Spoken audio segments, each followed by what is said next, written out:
Ini kita nak buat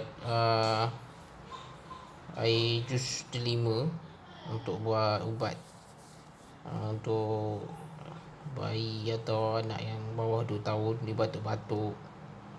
Jadi korang belilah buah delima kan. Lepas tu korang potong, korang keluarkan jadikan macam ini.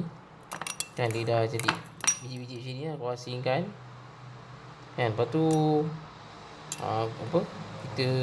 kita penyetkan macam ni. Kita bagi dia keluar air dia kan.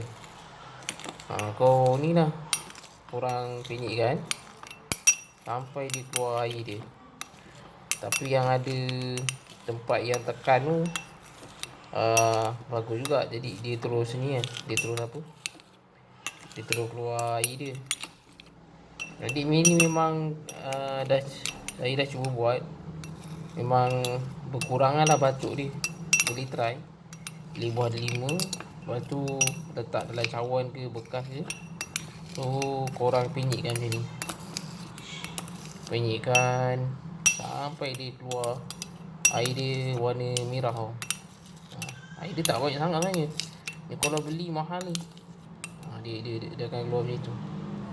Dia akan keluar macam tu. Nampak tu? Nampak tak air dia? Tu air dia. Jadi korang tekan lah. Tekan sampai dia keluar. Nampak? Kan? Sampai dia keluar jadi merah itu.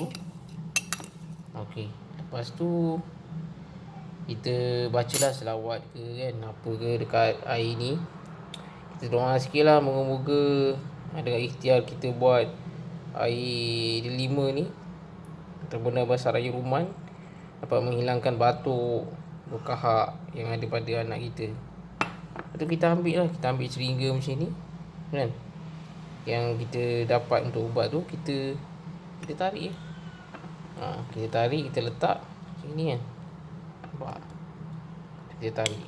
Dia akan dapat dalam 5 ml dia. Nampak kan? Dia akan dapat banyak. Nampak? So lepas tu jus ni korang bagi lah. Nampak macam ni kan.